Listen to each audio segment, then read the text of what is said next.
Censorship is nothing new in the history of the United States, but recently we've started to ban more books than we have since McCarthy times. You'd think that this would be against our values as Americans. So why do we do this? And what does it say about us? History begins in the 17th century in Puritan Massachusetts. We often refer to the Puritans as pilgrims because they came to North America looking to practice their brand of Protestantism. Back in England, the Puritan faith was considered a bit too extreme, even for the firebrands of the Protestant Reformation. You might think this would make them more sympathetic to the freedom to express unorthodox viewpoints, but don't get it twisted. People weren't coming to the Americas because they saw it as some free speech utopia. They came because it was the Wild West, where no one was keeping too close an eye on what different communities were doing. And so the Puritans continued to govern themselves according to what they believed was in the best interest of their community, and that was keeping out everything that was morally corrosive.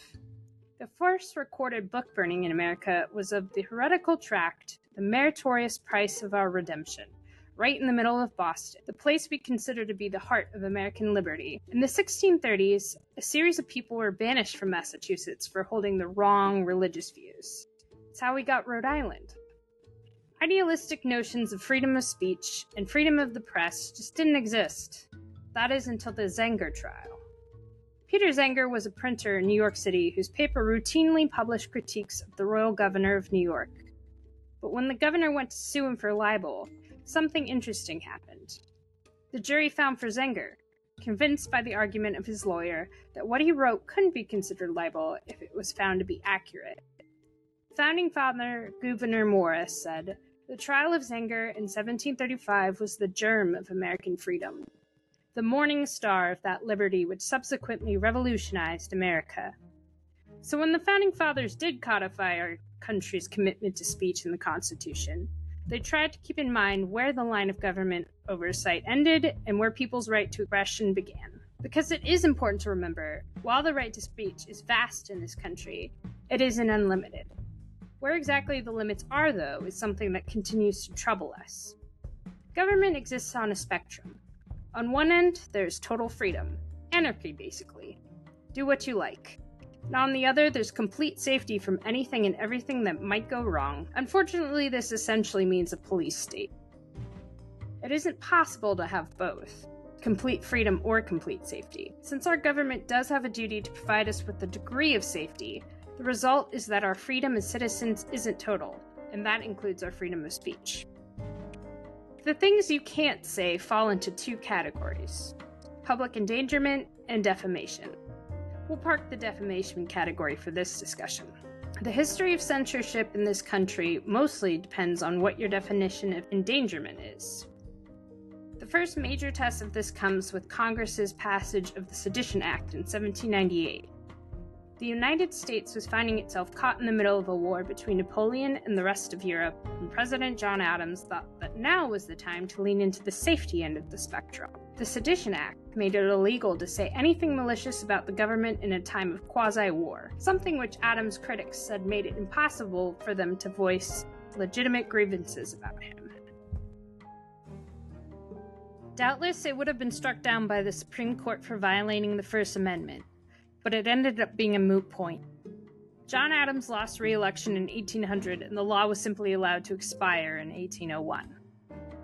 John Adams and his party could claim national security for their desire to restrict speech, but legislators in the South couldn't really use that defense. In southern states like Tennessee and South Carolina, possession of anti-slavery materials was illegal, subject to fines, imprisonment, or corporal punishment. When an abolitionist organization started a mailer campaign in Charleston, angry citizens burned copies of the anti-slavery paper The Liberator, as well as an effigy of its editor, William Lloyd Garrison. When a pastor was found to be carrying anti-slavery tracts, he was ordered to be publicly whipped in Nashville. Could this pastor have sued Nashville or the state of Tennessee for violating the Constitution with its gag order on abolitionist literature? Probably. He would have had a good case. But he didn't do that. People didn't really do much to upset the status quo in the antebellum South. The public nature of punishment saw to that. This brings us to what's sneaky about claiming that speech is a danger to the public. How can you tell if something constitutes an immediate danger, and how exactly do you define danger in the first place?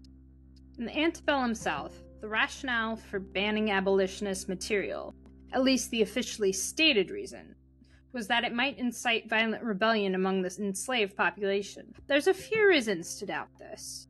First, the material in question was for the consumption of white people, and secondly, literacy among enslaved people was limited because they weren't actually legally allowed to learn to read. So the immediate danger claim doesn't really hold water, not until you stop to question what Southerners considered to be actually dangerous. And what could be more dangerous for an antebellum Southerner than people questioning and potentially changing the status quo and upending their livelihood? That's why the Puritans burned that book and banished those people to Rhode Island. To keep their vision of what society should be safe, they needed to protect it from anything that might undermine it, like immorality, or the notion that slavery was evil.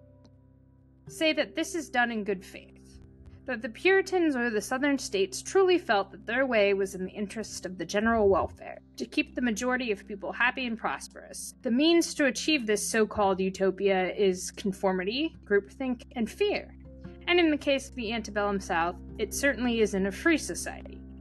But there's also the possibility that the people making these decisions aren't operating in good faith, that their primary interest in banning certain information is to force people into the status quo, not because they believe it's what's best for everybody, but because they want to maintain some form of power and control. That's a case of people in power using the idea of protection as a cheat code for consolidating power, as Adams' detractors were claiming he was trying to do. Either way, it's not ideal.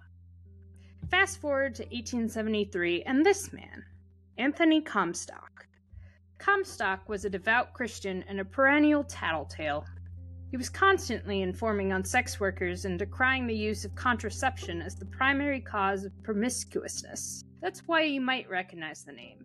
The Comstock Act is the one that prohibits the sending of contraception through the mail. But that was part of a much larger anti-obscenity push by Comstock. His proposed bill would make it a criminal offense to distribute any obscene material, but that assumes that everyone has a set definition of what obscenity is. Is this obscene? Of course not. It's art. But what about Lady Chatterley's Lover, which literally sparked a debate about tariffs just to keep it out of the country? Fair play, it's quite spicy. But even with its level of spice, why is it necessarily so much worse than the statue? Art is certainly racier if it's not clothed, but it doesn't stop being art. So who's someone like Anthony Comstock to say that it has no value to give to society? Comstock definitely thought he was the perfect authority to dictate what was and wasn't valuable for society. He established the New York Society for the Suppression of Vice, who all sound like just super chill and fun people. They felt that their job was not only to denounce things as obscene or smutty, they thought these things were morally corrosive and therefore dangerous to society. In their minds, there was a direct path from lust to outright criminality, and they were doing their duty by preventing young people from turning to vice. Of course, there is the irony that if you slap a "this book is dirty" warning on something, you're not going to stop people from reading it. But it's important to note what Comstock's squad of hall monitors was doing, policing behavior to try to encourage people to be and act a certain way. If the purpose of America is to protect freedom for Americans, many people figure that that means that there ought to be a very specific American definition of what freedom is. But that in itself is antithetical to what being American is. It's trying to keep people in a narrow box of correct and incorrect behavior. Maybe with good intentions, maybe not so much, but the result is the same: overprotecting the freedom out of people. And like that pastor in Nashville, you don't fight back when you're scared into line. How embarrassing would it be to be the lone voice standing up for racy material in 1873? You didn't want to be branded the guy who wants to read about sex in a time period when even women showing their ankles was deemed inappropriate. There's always that one guy who wants to know where the line is so that he can try to move it a few inches further. Lenny Bruce was that guy. He constantly said the things he wasn't supposed to in his stand-up routine and was repeatedly getting arrested. But that was kind of the point. Here was an American citizen, being harassed and deprived of his freedom for the sake of what? Surely not freedom. How were his dirty jokes making anyone less free? In 1966, the Supreme Court handed down a case in which it upheld 3 principles to determine obscenity. The dominant theme needs to appeal to a prurient interest in sex, it is patently offensive to community standards, and it is utterly without redeeming value. So that means that yes, distribution of racy material could be illegal, but only if it lacked artistic value. In practice, this very rarely happens, since you can argue that any art that someone produces has at least some value. It would seem that the moralists had lost. But what about porn? Good question. It's difficult to make an artistic argument for pornography. It's really only meant to serve one purpose. Can it be banned? Yes, technically. But since the sexual revolution of the 60s, attitudes towards sexuality have only gotten more open, and it isn't really a political winner to attempt to take pornography from consenting adults. But not to worry, strict moralists. All hope isn't quite lost. Let's return for a moment to the categories of the things you can't say, specifically the concept of endangerment. Is there legitimately times where speech puts people in direct danger? Well, it would have to fall into one of 2 buckets, incitement or treason. Have you heard the saying, you can't shout fire in a crowded theater? So that didn't actually happen.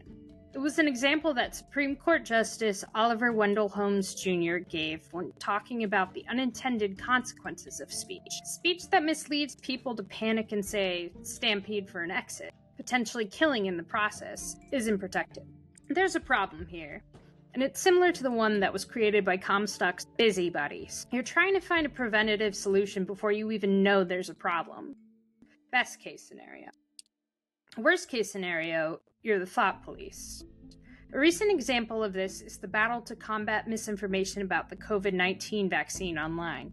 Though quick disclaimer, since social media platforms are companies and not the federal government, they don't have to obey the same rules as the government around speech. Proponents for annotating posts as false argue that it was sort of like shouting fire in a crowded theater. Someone might be persuaded to make a health decision that could hurt them. I think that Bill Maher actually had the perfect rebuttal for this, saying, lies are ubiquitous, and in that way they're quite analogous to germs and viruses. People think you can germ-proof the world and never have to be in contact with the things that can hurt you. But you can't. You have to have a strong immune system. In other words, it's not the responsibility of the medium or even the person putting out the information for what you then do with it. Mark David Chapman said he was motivated to kill John Lennon because of Holden Caulfield in The Catcher in the Rye. But that isn't on Salinger. We shouldn't yank the book from the shelves for one person's deranged interpretation. So for better or worse, information that incites or misleads by itself shouldn't be banned. Today, the legal definition for incitement is imminent lawless action, speech that is intended to and likely to produce immediate illegal behavior or violence. This segues nicely into the treason bucket. Treason is a fairly straightforward concept, giving material aid to America's enemies, but with Oliver Wendell Holmes' ruling on what made speech potentially dangerous, that line gets a little blurry, because the case in question dealt with a pair of socialists in the Espionage Act. America was involved in World War I at the time, and therefore the court ruled that political activities or ideology, especially in contentious times, could read as trying to incite people to betray America. In post-war America, at the height of the Red Scare, Senator Joe McCarthy revealed the Communist Party memberships of several people in the movie industry, trying to weed out communist spies. It wasn't illegal to be a member of the Communist Party, nor could McCarthy outright ban the movies that these people were involved with. Though they were written by communists, they didn't seriously contain anything that could be pointed to as incitement to treason. Lucky for him, he didn't need to. Influential columnist Hedda Hopper was on it, ready to tell her readers what films to boycott if they loved America and hated communism. See, I told you, moralists. Another cheat code. Private individuals can come together to say they don't want to see something. Hollywood is first and foremost a business. They can't afford to go against the grain in supporting these blacklisted people because they might lose their audience. The Comstock Committee all over again, except now they've gotten smarter. Because legally, they're perfectly within their rights to do this. As awful as the blacklist was, no judge could actually do anything to stop it. You may have noticed that this sounds an awful lot like cancel culture. It was. And just like today, as much as we might decry cancel culture, it isn't actually illegal. If someone in their community decide they no longer want to support something, it's in their right to do so. Since the blacklist days, the concerned mothers of America have realized that their power lay not in political action, but in community organizing. School boards have broad authority to dictate the curriculum and materials for the school district, meaning that people in that district can have serious say in what gets taken out of libraries. In 2026, this is possibly the biggest anti-speech cheat code of all. Claim that every challenge is for the sake of the children. If you've been following along, you've seen that on our original spectrum of freedom and safety, the moralist arguments no longer really hold water for most people. People feel differently when it comes to children. Children aren't fully developed. They need more protecting from anything that's too adult in terms of language or violence or sexual content. But these lines can get fudged a little. One book that is often banned is Mouse, a graphic novel that cites, and I honestly can't believe this, nudity of a cartoon mouse as the reason that it gets banned. Of course, that was only a gateway reason for the school board to deem the content of the mouse too mature in general for school children. It's a tactic that often gets used when talking about queer people or the history of slavery. It's too mature for them. It'll go over their heads. This is very often projection. It's an older generation reacting to the fact that this wasn't the way that they were taught, and that it must therefore be newfangled propaganda. Children are smarter than we give them credit for. They can handle concepts like history sometimes being morally gray, or the fact that people might think or feel or live differently. And that gets at the heart of bans and censorship in general. They don't really protect people from information. They keep them from it because the censors are afraid that, like the parents with their children, access to that information might cause them to think differently. Thinking differently might cause people to challenge the society that they live in, to change it, or it might not. It's possible to take in a concept that you disagree with without bursting into flame, or it's possible that you might now hold two disparate ideas in your mind at once, because more than one thing can be true. But we can't hold people's hands and show them right from wrong, as well-intentioned as we might be. Everyone has to go on that journey themselves.